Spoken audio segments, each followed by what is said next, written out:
ازيك يا صاحبي؟ اسلام محمود اخويا، يا سوري. كل مره باجي متاخر. ما انت الصراحه يعني انا عارف يعني بس كنت نايم. اعمل عليها كتير. كنت نايم. كنت نايم. انا نفسي في مره تخلص شغلك وتطلع تيجي شبه البني ادمين كده عشان تلف بقى رايح هنا وجاي من هنا وعامل هنا. انا جاي اعوم يعني ولا؟ يا عم ايه ماشي، هنتكلم عن ايه النهارده صح؟ انا الكلام عن المره اللي فاتت مش فاكر بصراحه. ده كان من 3 ايام. يا عم انا مش فاكر. اتكلمنا عن ايه؟ توقعات. كاس العالم. فانا بقى نتكلم عن ايه؟ انا شفت حاجه الصراحه يعني تقرير النهارده طلع بيقول لك ان في 9 انديه من اللي بيلعبوا في كاس العالم متعاقدين مع شركات مراهنات. لا. هل شركات المراهنات اثرت على النتائج؟ وهل في فريق اوروبي في مجموعه الاهلي بيتعامل مع شركه المراهنات هل اثر على نتائج الاهلي؟ فريق اوروبي في مجموعه الاهلي؟ ده اكيد انت مين؟ ما تقول برضه على الفيديو يعني هم برضه هيتفرجوا على الفيديو يا عم علشان الرقابه وكده يعني. ماشي. تعال نتكلم عن الموضوع. يلا النهارده الصبح انا بقلب في الفيس لقيت حاجه شدتني. لقيت 9 انديه متعاقدين مع شركات مراهنات، يعني السبونسرز بتوع الانديه ال 32 فريق جايبين تقرير بيقول لك ان متعاقد مع شركه طيران مثلا شبه ريال شبه باريس، اللي متعاقد مع شركه تليفونات شبه الاهلي بايرن، شركات كده. تسع انديه من ضمنهم 2 فريقين اوروبيين متعاقدين مع شركات مراهنات.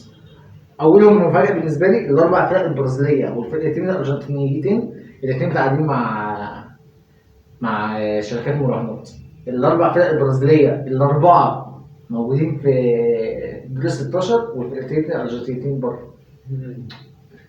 بص، هو انا رايي مراهنات هي جزء لا يتجزأ دلوقتي من الكوره، ممكن احنا مش واخدين بالنا منه. ما ده دي بس- صناعه دلوقتي بس وهي هي دلوقتي اللي داخله. انا خلي بالك يعني مش عارف ده هيجي في فيديو ولا لا، بس انا كنت بقابل ناس حرفيا يعني بتراهن بنص مليون ورم ايوه وبتاع، دي صناعه. ومستني الريال يكسب، مستني واسايم ويقعد يتفرج على الدوري 5. وستنا. ايوه مش ناس غريبه مثلا. ده انت ممكن تبقى قاعد على القهوه الترابيزه اللي وراك الناس قاعدين بيتكلموا على ماتش ده خد انذار أحمد وده ياسر. ماسك الكوره. احمد ياسر.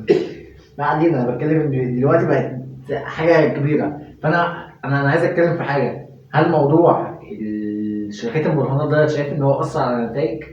مش حاسه اثر على النتائج، بس هو يعني بيخدم على الفرق حتى لو بطريقه عبيطه، في حاجه صغيره. بس هل شركات المراهنات ديت انت شايفها مثلا ان هي فريق شبه بورتو دوت معلش في مجموعه الاهلي؟ كل التوقعات كل الناس في المجموعه بتقول لك بورتو هيطلع اوت، مجموعه سهله وفي المتناول. ماشي، بس برضه بورتو هل الاداء وحش من قبل ما يخش. هل شركه المراهنات، انا ده اللي بتكلم فيه، هل شركه المراهنات مثلا خلت ان التوقعات ان لو راهنت على بورتو دوت رهان مضمون رهان مكسب، انك مثلا لو في اول ماتش اتعادلت فدوت الرهانات اللي الناس تلعب، فتاني ماتش عندي انتر ميامي وجايب جون فالمكسب قريب، انتر ميامي فرقه ظهرت بمستوى ضعيف شويه قدام الاهلي، اخلي الناس تطمع اكتر فقامت تخسر الماتش الاخير دوت بقى الماتش اللي ممكن برضه تتاهل فيه تقوم متعادل مع الاهلي. بص، هل انت شايف الموضوع ده؟ حاسس جوه الملعب الموضوع ما كانش كده يعني. بس- شفت بس- الماتش؟ لا، في الحاجات دي بتبان الى حد ما. لا بس ممكن يعني بقى الموضوع في انذار، في حاجات زي كده، ده اللعيبه نفسها بتراهن على حاجه زي كده، انذار هنا، طرد هنا، حاجه كده.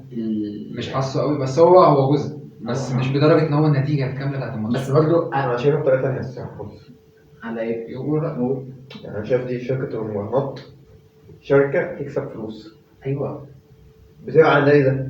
حلو جميل. النادي ده مصلحته ايه؟ ان هو بياخد منها فلوس. ما هو بياخد الفلوس مصلحته ان هو ايه؟ يلعب من اجل الشركه. بص انا شايفها كده. انا هقول لك على حاجه برضه.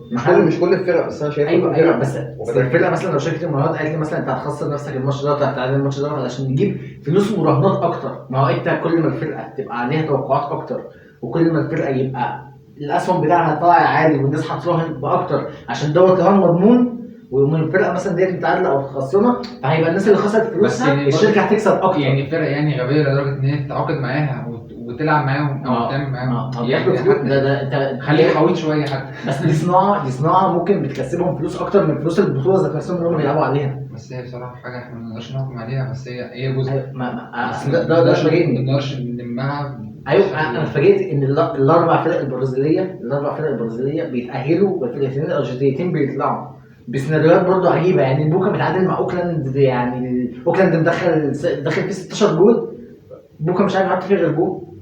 يعني ممكن الفرقه البرازيليه اللي بترعاها شركه المهارات دي واخده الموضوع بجد.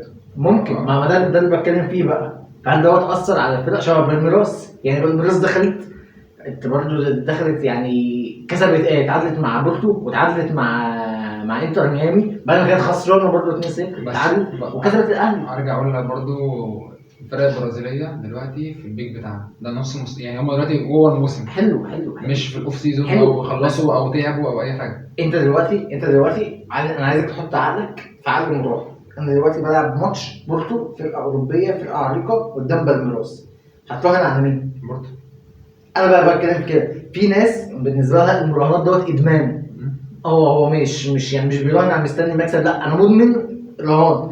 فهل شركات المراهنات اثرت في يعني مش بشكل مباشر نوعا ما في النتائج؟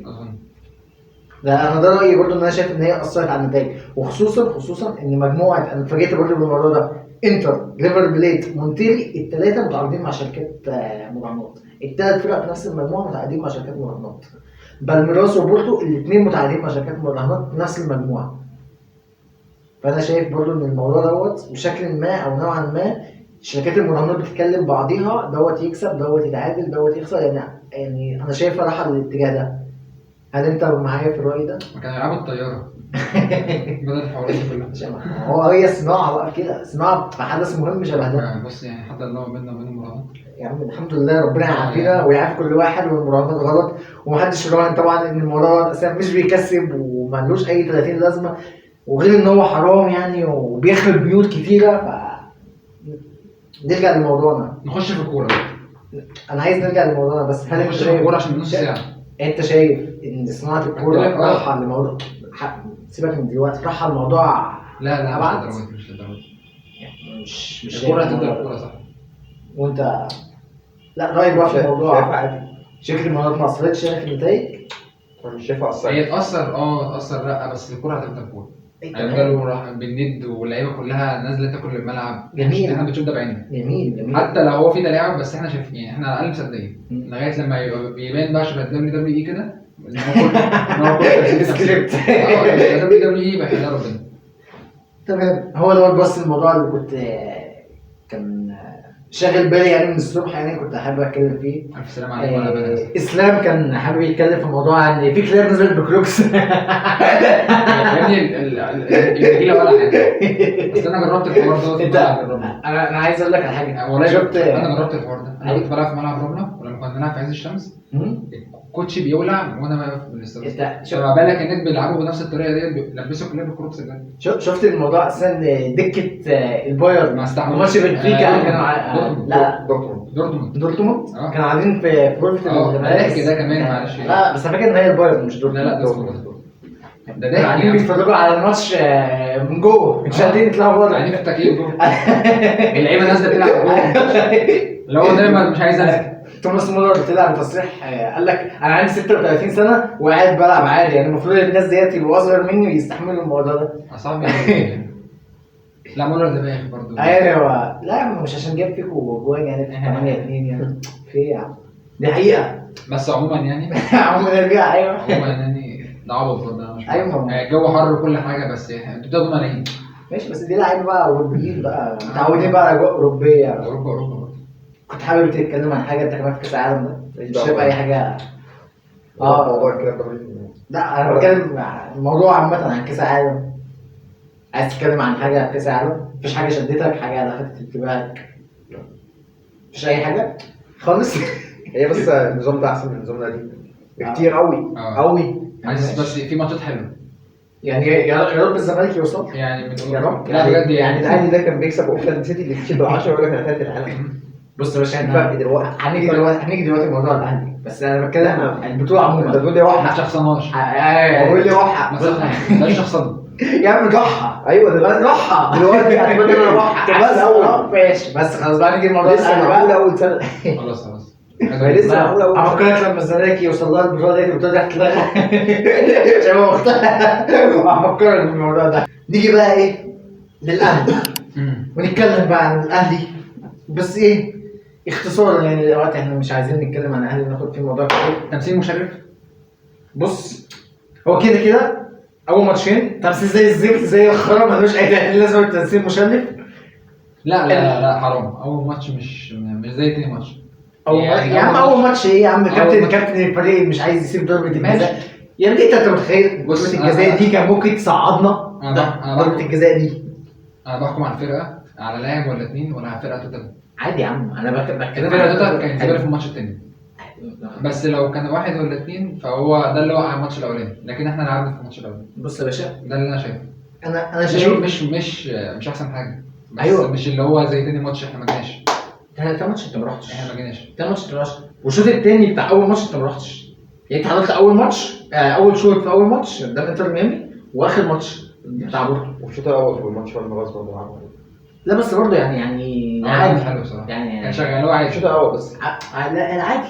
لا الاهلي لعب عادي، بس الصراحه ماتش الاهلي وبورتو ان دوت امتع ماتش انا شفته للاهلي من فتره كبيره. والبورتو برضه من فتره كبيره متابعهم كان احسن ماتش البورتو برضه. لا وفي كاس العالم دوت الصراحه احسن ماتش انا شفته، احسن ماتش فعلا شفته الاهلي. لا ممكن ماتش في ماتشات تانية كانت حلوه الصراحه. لا بس الصراحه اجمل ماتش النديه يعني اتفرجت على الماتش دوت لايف. في احصائيه عايز اقول بما اني بمسك حوار الاحصائيات دي، اتفضل. ان الاهلي اكتر فريق في البطوله ماتش واحد مضيع فرص محققه وهو جايب 4 اجوان. ايوه يعني هو مضيع فرص محققه اكتر من اي فريق تاني ماتش واحد. انا بقول لك ان الاهلي 8 او 9 فرص محققه غير الاجوان. ايوه الاهلي بن شرقي لوحده مضيع هاتريك فرص. بن شرقي لوحده قفشه لا تعليق لا تعليق عشان ما نشربش بس وايه. يا صاحبي انا مش عايز اخد رايك انت دلوقتي، انا عايز اخد راي استاذنا الزملكاوي في جون بين رمضان. لا الصراحه كنت بكلمه على الواتساب ساعتها قال لي جول حلو بس ملوش لازمه. لا انا بقول لي كده بعد الموضوع الصفقه الوحيده اللي راح قال لي اللي كانت في الزمالك قبل ما اشوفه في الاهلي. بصراحه الصفقه الوحيده اللي حاسسها شغاله قبل ما اشوفه هي هو اللي هو عايز يلعب الصراحة. ماتش برضه. لا وسام وزيزو الصراحه. لا بكلم الصفقات الجديده بين رمضان الصراحه هو ما حدش لعب من الصفقات الجديده اساسا غير هو زيزو وبن رمضان، مفيش اي حد يلعب. واشرف داري يعني تريزيجيه ما جاش شويه. لا تريزيجيه ده بصراحه انا بصراحه بص عارف تريزيجيه ده بيفكر يعني جاي ياخد لقطه اللعيب العالمي. لا بس تريزيجيه ده لو شايفه هو ايه مسدس صوت. هو بيعمل كل حاجه بس مفيش فعاليه على المرمى، بس مسدس صوت. ما هو انا بصراحه حاسه جاي واخد دور انا اللي جاي من استون فيلا وجاي وجاي يلعب في الدوري الانجليزي وهات الكوره وانا اللي هجيب اساسي. يعني مفيش كابتن من كباتن النادي الاهلي بيعمل كده. المشكله ان هو عمره ما كان كده في منتخب في اي حاجه، عمره ما كان كده. مش عارف اقول لك هو جاي الصراحه يعني لما اللعيب يسوق العوجان ويفضل مصلحته الشخصيه عن الفريق يبقى اللعيب دوت ملوش مكان في فرقه وفرقه شبه الاهلي خصوصا. وبصراحه انا في حاجه ثانيه، انا مع ضد ان محمد هاني يكون هو واخد اللقطه ان بالاوفر اللي راح هو اصلا طول الماتش خارج. بص يا صديقي يعني هو اخد اللقطه يعني بالاوفر. ما على احسن من عمر كمان انا ده يا نهار ابيض. بس ما تفكرنيش بالله عليك، بالله عليك مش عايز اشتم. بالله عليك محمد هاني جول حطها بالله عليك. لا بس محمد هاني حرام معلش يبقى هو دوت يقول لك ده باك يمين لا عشان رفع باشا باك يمين الاهلي يا باشا معلش يعني هو رفع خلاص. محمد هاني دوت بص كنا بنقول محمد هاني بيجي في كاس العالم ويبقى ارنولد بيبقى مش عارف ايه. محمد هاني بس ارنولد يعني ماشي. والله يا ابني كان بيقول لك في كاس العالم بيقلب التنين المجنح والوحش كل ده عشان لعب ماتش. ايوه كان قدام مونتيلي وجاب لنا الجول ده. كمان هاني دوت قايم مستخبي طول السنين اللي فاتت دي بسبب معلول. يعني في جنب شغال فكان مستخبي فعلا يا ده كل ده قايم مستخبي. ورأي تاني برضه معلش مروان عطية انا شايفه ما شاء الله لعيب قطيع الصراحه ولعيب نص ملعب ارتكاز وما شاء الله بيقطع الكوره وغشيم. انا بالنسبه لي ما حدش هيجي بعد يعني. لا بس انا عايز افهم هو مروان عطية احنا انا بالنسبه لي ديانج جايبينه يقطع كور بس مش ده لعيب نص ملعب. لا هو ديفندر مش نص ملعب ديفندر بيقطع كور بس. ايوه ديفندر يقطع كور ويوصل ويسلم اللعيبه. هو ما بيسلمش هو بياخد الكوره موظف هو بيرجع ورا. هو بيرجع قدام. ايوه بس لا مروان عطية في حوار التسليم والتسلم لا 10 على 10 ما تقولش كلمه يعني عليه. تسليم وتسلم ادواره الهجوميه وحش وتسلم بره. ايوه ماشي، ليه ما بيطلعش الكوره؟ ما هو ما عندوش الحته دي. أيوة. هو بالنسبه له المدرب ماشي يا انت جماعة. انزل يطلع الكوره السكند بول، هاتها سلمها رجعها بس شكرا. شكرا. 2025 هو على فكره دي تعليمات مدرب. احنا في 2025. ايوه مش تعليمات مدرب الديفندر ما بيعملش يا عم، ده ديانج بسم الله ديانج ما شاء بقى، الله. ديانج ادوار هجوميه شغال، دفاعيه شغال، تسليم شغال، تسلم شغال. الديفندر ده ديفندر. ما يا عم ده في فرق يعني كبير. انا مش مقنع تاني مش وحش، ايوه بس هو لازم يشتغل على الحته بتاعت ديانج. مش هقول لك يهاجم ويبقى لعيب خارق في الهجوم، ما عندوش، بس على الاقل يطلع بالكوره. ما عندوش هو الحته دي للاسف يعني. يبقى هو احنا ما نطيرش بيه السما قوي كده، ده بس قصدي يعني. هو جامد بس ما نطيرش بيه السما. هو عمل ماتش الصراحه، ماتش بتاع انتر ميامي دوت عمل ماتش جامد قوي، بس ديانج نزل للساعه بتاعت ماتش بورتو ركبهم يعني الملخص كله على ديانج. لا ديانج بسم الله ما شاء الله، يعني بسم الله ما شاء الله. واي مدرب يجي الاهلي وما يلعبش ديانج ف يا عم يخرب بيت اللي مشكله زعلان. كبيره والله العظيم، مشكله هو كبيره. كام سنه ديانج؟ ده لسه 26 ولا 27 سنه. انا شايف بقى ان الاهلي، استنى عشان مش شايف دلوقتي. انت مش شايف؟ لا انا شايف شايف ان الاهلي يعني كان ممكن يطلع بنتائج احسن، بس لو كان لعب ماتش انتر ميامي بتبديلات صح، يعني خوف على الفرقه اكتر من كده من اللعيبه، بقوه فرقه صح. يعني انا شايف ان الاهلي لو كان عمل ماتش انتر ميامي دوت لعبه صح، كان هيفرق معاه في ماتش بالميراس وماتش بورتو. نقطه تانية بقى، شلناها على عيننا وعلى راسنا، بس هو بص الموضوع ده الشناوي تصدق انا خدت بالي بعد الماتش اقسم بالله ان اللي كلها من بره. ما ترماش. لا ما ترماش على الأرض. ايوه والله خدت بالي على انت الماتش. عارف الشناوي بيتكلم على انهي كوره؟ على الكوره اللي راحها بعيد قوي، الكرة اللي ورا.